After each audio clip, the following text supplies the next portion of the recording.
Hey everyone, welcome back to Corporate Decoder. Today, we're diving into the latest 10K filing from BJs Restaurants. Is it just a place for Pizookies and beer, or is there more brewing beneath the surface? We'll decode their year, but first, a taste of what's to come. Leadership changes, menu tweaks, and a whole lot of numbers that tell a story about where BJs is heading. Get ready to order up some insights. Alright, so first things first, this is their annual report, also known as a 10K filed with the SEC. It's for the year that wrapped up December of 2024, and KPMG, LLP, and Lowe's Angels did the auditing. So with that out of the way, let's dive into business, shall we?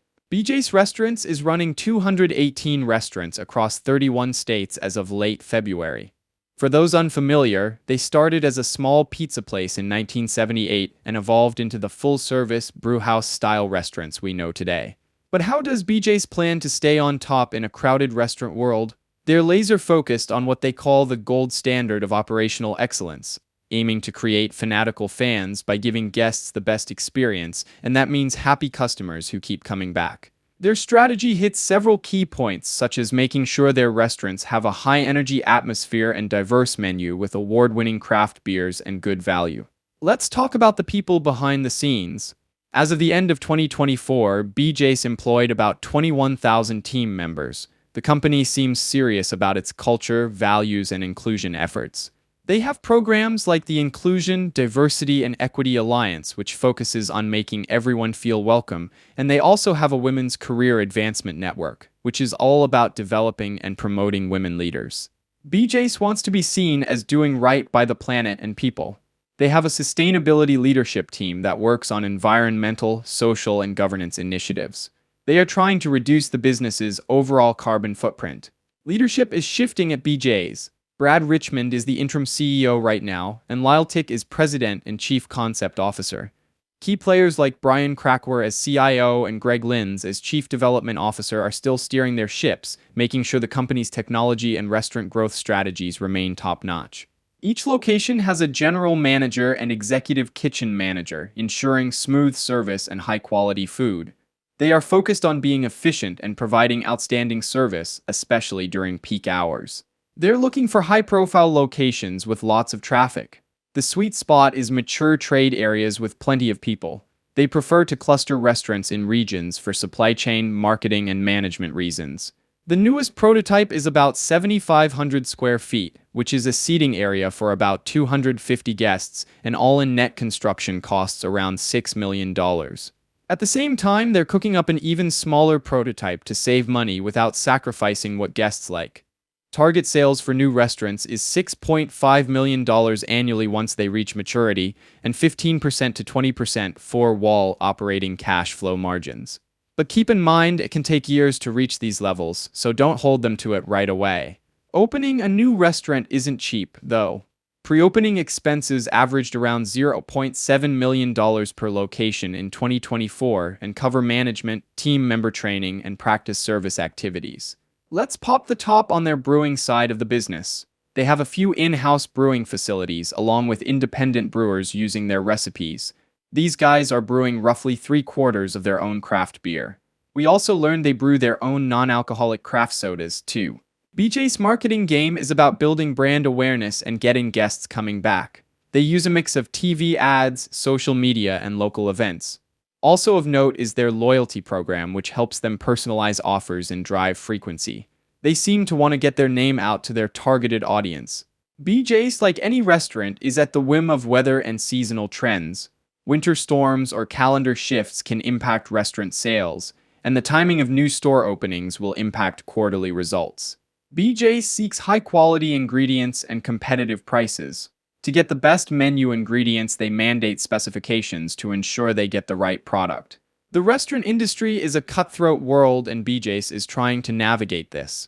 The report states competition comes from all sides, including local eateries, fast food chains, and even supermarkets selling ready-made meals. Food safety is a huge deal, as it should be. Foodborne illness is a constant worry, and they try to manage that with strict controls and training. We see this throughout the industry. BJ's is of course subject to a ton of regulations, alcohol and labor to the ADA, and they believe they are in compliance in all material respects. They carry insurance, but there's always a risk their coverage won't be enough or that premiums will go up. Now let's move to risk factors. This is where BJ's lays out the things that could go wrong.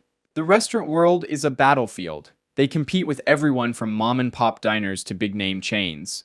Inflation is also hitting them, and there is a risk that they might not raise menu prices to cover those higher costs. It might also turn off customers. Economic downturns hit the restaurant industry hard since people tend to cut back on eating out when money is tight. They recognize that people can order and buy food online now, and a shift in consumer patterns may hurt them. If they can't open new restaurants or run them well, their growth could slow down. Expansion comes with a risk of new markets not reacting well. Losing key executives or struggling to hire good employees could throw a wrench in their operations. Food costs keep them on their toes, and a jump in cost could hurt margins. Cyber attacks and data breaches are an ever-present threat, potentially disrupting operations and hurting their reputation. They have to comply with a lot of alcohol and food service rules. Also, changes in those laws could cost them money. The company guards against business interruption by maintaining a disaster recovery plan. It also uses internally developed proprietary software, cloud-based software as a service, SaaS, as well as purchased software with proven non-proprietary hardware. The audit committee receives data protection and cybersecurity reports quarterly from their chief information officer, which the audit committee shares with the full board of directors. Scrolling past item 6, which is conveniently reserved. BJ's stock trades under the ticker symbol BJRI on the Nasdaq Global Select Market. As of February 24, 2025, there were over 22 million shares of common stock outstanding. To get a closer look at things like director info, executive pay, and who owns what, you'll need to check out their proxy statement for the annual shareholder meeting in June. This report relies on that information. The aggregate market value of their non-affiliate shares as of July 2, 2024, was around $833 million.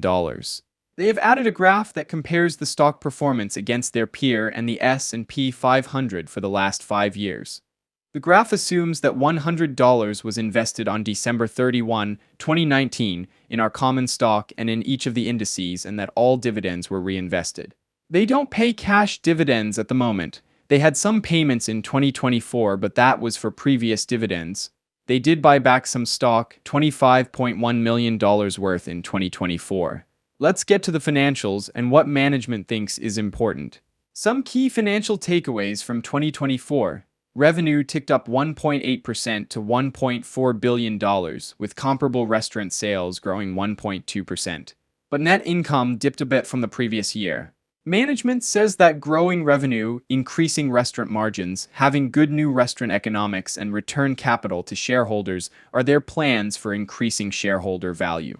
They also mentioned the weekly sales average, which was $120,000 during 2024. They are also aware of other things that can go wrong, such as potential liability with environmental matters. Looks like we are done here, because here comes another item marked reserved. Moving on to the next section, we can confirm they have a code of ethics. This report also says that you'll need to look at the next proxy statement to know about the directors and all that, so let's not bother with that. Alright, that's the filing. Now for my final take. So what's my take on BJ's Restaurants after digging through this filing? Well, they're definitely facing a lot of pressure points right now. The restaurant industry is tough, with tons of competitors and shifting consumer preferences. Plus, they are susceptible to rising costs and other challenges that can cause their restaurant volumes to decline. The leadership changes and cost-cutting programs signal that BJ's is actively trying to adapt. There also seem to be some data protection efforts being put in place. One big opportunity I see is their efforts to expand their restaurant base to new markets. A smaller prototype sounds like a good idea. To conclude, I think BJ's has some work to do to get back on a solid growth track. They have to stay on top of costs and keep guests coming back. There are some challenges and opportunities ahead. I think that BJ's is going to be an interesting company to watch in the next few years. Thanks for watching.